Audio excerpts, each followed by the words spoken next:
بسم اللہ الرحمن الرحیم۔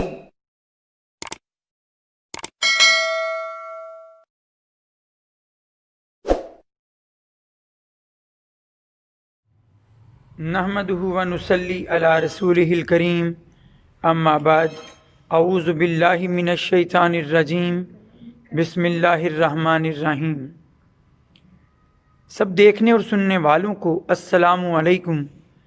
رب اشرح لی صدری ویسر لی امری واحلل عقدۃ من لسانی یفقہوا قولی۔ اللہ تعالیٰ نے انسان کے ساتھ کچھ لازمی باتوں کو اس کی پیدائش کے وقت سے ہی جوڑ دیا ہے، اور ان چیزوں کے بغیر انسان کا وجود ناممکن ہوگا اگر اللہ نہ چاہے تو۔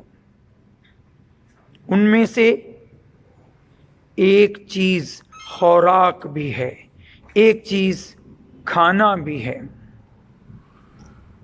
ذرا غور کیجئے، روزانہ صبح، دوپہر، رات ہم کھانے کو اپنی زندگی کا لازمی حصہ سمجھتے ہیں، لیکن بعض اوقات ان باتوں کا ہم خیال نہیں رکھ پاتے کہ جو چیزیں ہم کھا رہے ہیں، خواہ وہ 3 وقت کھانا ہو یا 2 وقت کا کھانا ہو، جو چیزیں ہم کھا رہے ہیں وہ ہمارے لیے کھانا حلال بھی ہے یا حرام۔ آج آپ کے سامنے یہی بات رکھنا چاہوں گا کہ کون سی وہ چیزیں ہیں جنہیں اللہ نے ابدی حرام قرار دے دیا، جو کبھی حلال نہیں ہو سکتی، کبھی جائز نہیں ہو سکتی۔ ان چیزوں میں سے 4 چیزیں ایسی جو ہمیشہ ہمیشہ کے لیے اللہ اور اس کے رسول نے حرام قرار دے دی ہیں۔ آپ قرآن مجید پہلے پارے کی پہلی سورہ مبارکہ سورہ بقرہ کھولیں، اس میں آیت نمبر 173 جو کہ دوسرے پارے میں آئے گی، وہاں ذکر ہے، اللہ تعالیٰ فرماتا ہے انما حرم علیکم المیتۃ والدم ولحم الخنزیر وما اہل بہ لغیر اللہ۔ بے شک اللہ نے حرام کر دیا تم پر مردہ جانور کا گوشت کھانا، نمبر 2 بہتا ہوا خون، نمبر 3 سور کا گوشت، خنزیر کا گوشت، اور چوتھی چیز وما اہل بہ لغیر اللہ، اور جو غیر اللہ کے نام پر ذبح کی جائے، غیر اللہ کے نام پر دی جانے والی چیز، یہ 4 چیزیں اللہ نے حرام قرار دیں۔ ایسے ہی الفاظ ملتے جلتے آپ کو سورہ انعام کی آیت نمبر 145 میں بھی ملیں گے۔ وہاں اللہ تعالیٰ اپنے نبی سے یوں فرماتے ہیں، کل اے نبی کہہ دیجئے، لا اجدو نہیں میں پاتا، ما اوحی الیہ ان چیزوں میں جو میری طرف وحی کی جاتی ہیں، محرمن حرام، علی طاعم یطعمہ کھانے والا جو چیزیں کھاتا ہے ان میں میں کوئی چیز حرام نہیں پاتا، ان باتوں میں جو مجھ پر وحی کی جاتی ہیں، الا مگر یہ کہ ان یکون میتتن وہ چیز مردہ ہو، او دمم مسفوحن یا بہتا ہوا خون ہو، او لحم خنزیر یا خنزیر کا سور کا گوشت ہو، یا پھر وہاں پہ یہ بھی ہے ذکر ہے ساتھ میں کہ خنزیر کا گوشت فَإِنَّهُ رِجْس کہ وہ ناپاک ہے، اور آگے کہا گیا او فسقن یا نافرمانی کرتے ہوئے، اللہ کی گناہ کا کام کرتے ہوئے، اہل لغیر اللہ بھی اللہ کے سوا کسی اور کے نام پر کوئی چیز دے دی جائے، وہ حرام ہیں۔ یہ دونوں مقامات پر 4 چیزیں ابدی حرام قرار دی گئیں۔ پہلی چیز مردہ جانور کا گوشت، اس کی کئی توجیحات ہو سکتی ہیں، کئی وجوہات ہو سکتی ہیں، اصل بات تو اللہ ہی جانتا ہے۔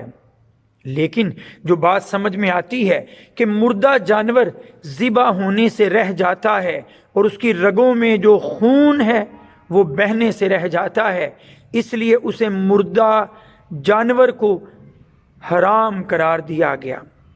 لیکن یہ بات بھی جان لیجئے کہ ان کے علاوہ اور وہ چیزیں بھی جو نبی کریم صلی اللہ علیہ وآلہ وسلم نے اپنی احادیث میں حرام قرار دے دی ہیں، وہ بھی استعمال کرنا ہمارے لیے غلط ہوگا۔ جیسے کہ بخاری اور مسلم کی حدیث میں نبی کریم صلی اللہ علیہ وآلہ وسلم نے درندوں کو، شکاری پرندوں کو، گدھوں کو اور کتوں کو کھانا بھی حرام قرار دیا ہے۔ بہتا ہوا خون حرام ہے۔ دوسری چیز، ایک بات ہر ذہن میں آئی وہ بھی پہنچا دوں کہ جو مردہ جانور ہے اس سے فرق نہیں پڑے گا کہ وہ کس طریقے سے مرا، فطری موت یا حادثاتی موت۔ جیسے کہ سورہ مائدہ کی آیت نمبر 3 میں ہے کہ کوئی جانور بلندی سے گر کر مر جائے، گھسٹ کر مر جائے، دم گھٹنے سے مر جائے، یا جس کو کوئی درندہ چیر پھاڑ کے کھا جائے، ہر وہ شے حرام ہی رہے گی۔ ذبح ہونے سے اگر رہ گیا تو حرام۔ اور دوسری چیز حرام ہے بہتا ہوا خون۔ جب کسی جانور کو ذبح کیا جائے تو رگوں سے جو خون بہتا ہے وہ پینا، وہ کھانا حرام ہوگا۔ لیکن جو خون انتڑیوں کے اندر گوشت کے ساتھ جمع ہوا رہ جاتا ہے وہ جائز ہوگا۔ جیسے امام قرطبی رحمۃ اللہ علیہ فرماتے ہیں، حدیث میں ہے کہ نبی کریم صلی اللہ علیہ وآلہ وسلم کے سامنے حضرت عائشہ رضی اللہ تعالی عنہا کھانا بناتی اور جو گوشت کے اندر خون ہوتا اس سے زردی سی کھانے کے اوپر آ جاتی ہنڈیا میں، لیکن نبی کریم صلی اللہ علیہ وآلہ وسلم وہ ہنڈیا، وہ کھانا تناول فرماتے، کھا لیتے۔ پھر جان لیجئے کہ اب یہاں دو باتیں ہو گئیں، مردار اور خون بہتا ہوا۔ اب ایک حدیث سن لیں، دو مردار ایسے ہیں جن کا کھانا جائز ہے اور دو خون ایسے ہیں جن کا کھانا جائز ہے۔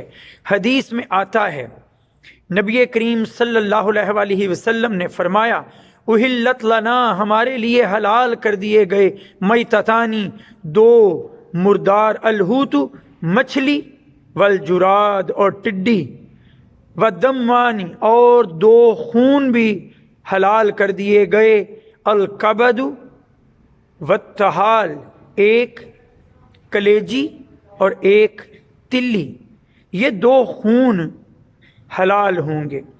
پھر آگے بڑھیے تو سور کا گوشت حرام کہا گیا، خنزیر کا گوشت حرام کہا گیا۔ اس کی کئی وجوہات ہو سکتی ہیں۔ ایک تو یہ کہ وہ مردار کو کھاتا ہے، درندوں کی طرح چیر پاڑ کرتا ہے، اس کی گردن میں ایسی ہڈی موجود کہ وہ ذبح نہیں صحیح ہو پاتا۔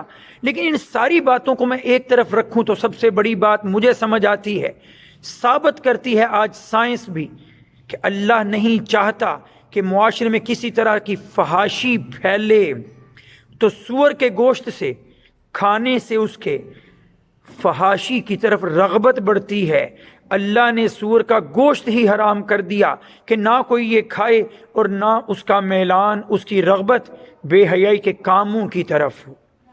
چوتھی چیز، غیر اللہ کے نام پر ذبح کی گئی چیز، خواہ کوئی شے ذبح کرتے وقت اللہ کے سوا کسی اور کا نام لیا گیا ہو یا کسی اور کے نام پر چڑھاوا یا نظر چڑھائی گئی ہو، ہر دو صورتوں میں وہ شے حرام ہوگی۔ اس میں یہ قید نہیں کہ صرف ذبح کرتے وقت غیر اللہ کا نام لیا تو وہ شے حرام ہو گئی۔ اللہ نے سورہ مائدہ کی آیت نمبر 3 میں یہ ذکر فرما دیا، وَمَا ذُبِحَ عَلَى النُّصُبِ، کہ جو کسی مقرر آستانے پر، مقرر جگہ پر کسی غیر اللہ کے نام پر دی گئی چیز ہوگی وہ بھی حرام ہی قرار پائے گی۔ اللہ ہمیں ان حرام چیزوں کو سمجھنے، ان سے اجتناب کرنے، اپنی زندگیوں کو ان چیزوں سے محفوظ رکھنے اور حلال چیزوں کے استعمال کرنے کی ہی توفیق عطا فرمائے۔ وآخر دعوانا ان الحمد للہ رب العالمین۔ السلام علیکم۔